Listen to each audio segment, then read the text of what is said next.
calm of the forest. This thing, it smells unreal.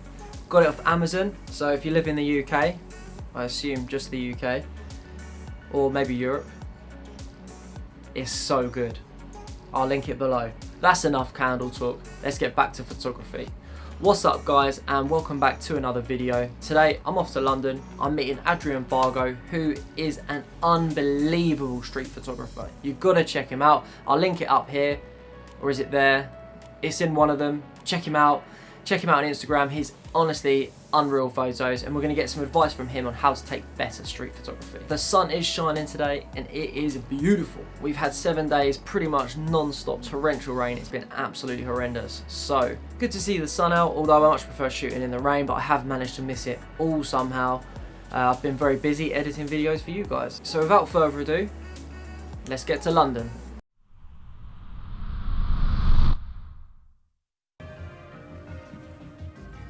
Right, I'm in London, off to find Adrian. Let's do it.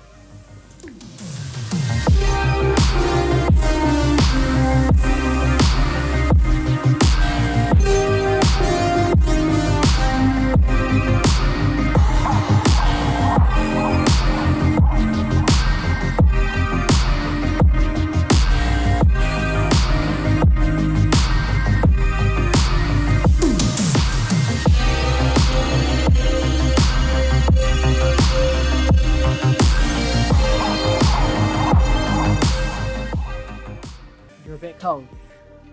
It is a bit cold. London's a bit chilly today. Right, so we're here with Adrian. Before actually we start, I want you to follow Adrian on Instagram. I've already linked him up. He'll be up here again. Make sure you follow him. His Instagram is unbelievable. Unreal street photos. Make sure you check him out. But, thanks. Yeah? Happy with that? Way too kind. No, not too kind. It's class. Honestly, check him out. His stuff's too good.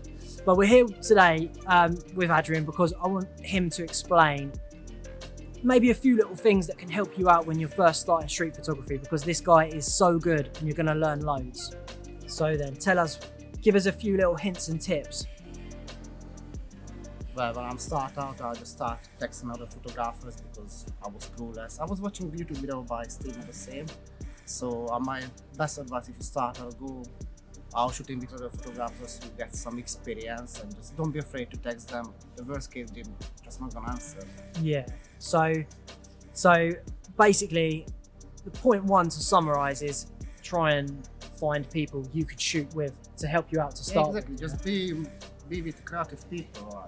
Yeah. And just check the process they shooting or whatever, Yeah. you know, because when I start out, I'm just not just about the settings, you know, like okay, watching out the lights, composition, and all this kind of stuff. But when you see like other who got experience, the way you're doing it is the way to shoot is it's different when you first start to do it. Yeah. It's quite intimidating as well to first start doing street photography. So if you shoot with other people, it gives you that little bit of a sort of a boost, doesn't it? A bit of almost protection. You get more confident after that, because the first time when I start taking photos of strangers, it's just like, oh my God, no, you're gonna tell me off like. Yeah. There's some tips and tricks how. Yeah. What would be your advice then for when you first go out and you're first shooting and you're not sure, like you don't want people to start shouting at you? Because I think that's a concern that most people will have, right? Just act normal and just look after your body language and just avoid eye contact. I always do. I just saw like someone walking, I'm like, oh, that's the guy gonna take the photo. I'm just waiting to pass through and just I'm still acting like I just taking a photo behind the buildings or whatever. Yeah. So to explain that, because that's a good point actually. So what Adrian's basically saying is, if you're taking a photo and someone's coming towards you, keep shooting past them as they've walked past you, because then it won't maybe look so much like you're taking a photo of them. Yeah, exactly. Yeah, and to be honest with you, like most people are quite friendly. And have you got any advice for people, say if someone does get a bit angry with you and they come up to you? Has that ever happened to you? Not really, but it happened with my friend. It was quite funny, but it never happened with me. I mean, like one time, like, oh, what you taking a photo of? And I show them, like, oh, okay, cool, that's it. Yeah, it's happened to me a couple of times where people. There's no get point a bit to start angry, argument. Just delete and go and do your stuff. Yeah, definitely. I agree. Like if someone does get like proper aggy about it, you just delete the photo. Yeah, there's no point. Yeah. If you explain to people, most people they they're okay with it, aren't they? That's the thing. And what would be your next point then? Light is everything. Like looking for light sources. In the night time, you don't have a choice. You have to looking for neon lights. That's why I'm shooting a lot of time with all because most of the light is there. Yeah, I think that's. I think light is key actually. I think that's one of the big things, isn't Yeah, it? because you can be in the best place in the world, but there is no light. Yeah. Light is key to everything, and obviously sometimes the light is really kind to us and sometimes it's not kind to us. So I think go and search for the light, especially with night photography. Yeah. That's a big thing. Like go to find the light. Don't sort of try and create light in your camera. Try and find the light and then use that light to take the photos. I think that's a good point. Yeah, exactly. So that's 2 points. What's your third? Just don't be afraid to make mistakes because you learn from the mistakes. I did a lot of mistakes and I still do, but Yeah. mistakes, don't put your mood down. Just mistakes when you have to learn from it. And I made a lot of mistakes, so I'm like, okay, next time I don't avoid this. Because people tell you this like, oh, you don't do this, like, yeah, but you always learn your own mistake. Yeah, you learn a lot more from your mistakes than you do from the photos. Yeah. Yeah, you learn a lot more from those ones than you do from the ones that are great. And it's a long process. I mean, just for me, the longest process to find your style as well. Yeah, definitely. I think that, so those are 2 really good points there. I think if you're going out and you take bad photos, that's fine. And a second thing is if you find your own style, these things, they do take time. So don't feel a bit disheartened when you first start that maybe your photos aren't the best because these things take time, right? Yeah, it takes time. And this photography especially is so subjective. So like, It is subjective, yeah. Street photography, big time. Yeah, exactly. Just find a right inspiration or whatever and find your own style. Yeah, I think you can use other people definitely for inspiration. Yeah, but not the same like inspiration and you copy someone. You know Yeah, what there's I a mean? big difference between using Take inspiration, inspiration, but don't do exactly the same. Yeah. So Adrian came up with a really good point earlier when we were talking about what we're going to talk about, and this is actually maybe the best point of the lot because I let Adrian explain. So like in the beginning, just use your kit lens because you don't want to invest some money for a lens and then maybe it just doesn't fit your style. Just use the kit lens, and when you take a lot of photos, just go to Lightroom and check like which millimeter you use most of the time. yeah, I think that was the thing. So when you buy a camera, you get like a kit lens, maybe like a 24-70 with it, and it's not the best lens in the world, is it? No, And you're not going to use it forever, but exactly, so it does the job.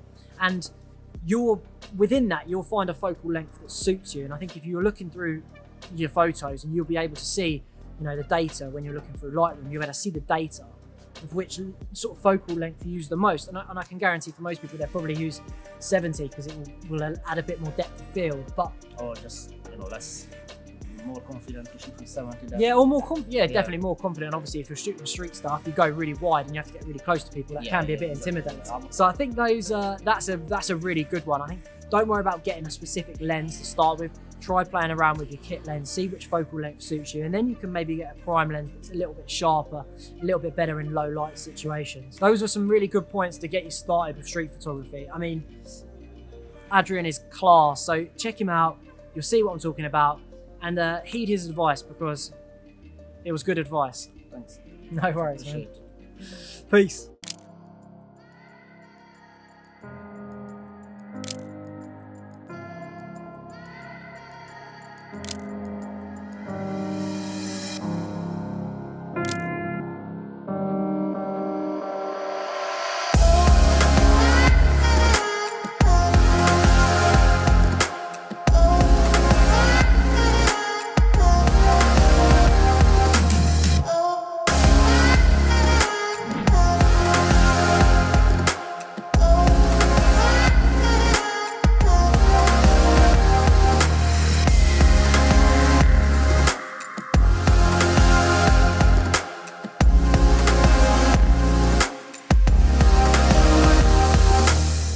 So thanks to Adrian there, who hopefully has given you guys some wicked advice.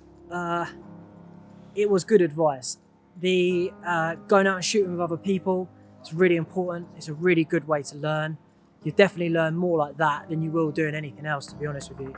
And the kit lens, genius idea. Use that kit lens, get your focal length, or the focal length you like the most, and you'll be laughing. Thanks for watching, guys. Make sure you hit that like button.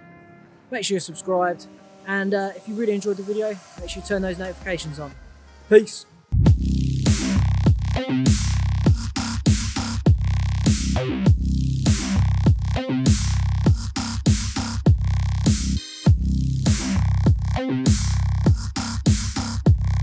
Hey.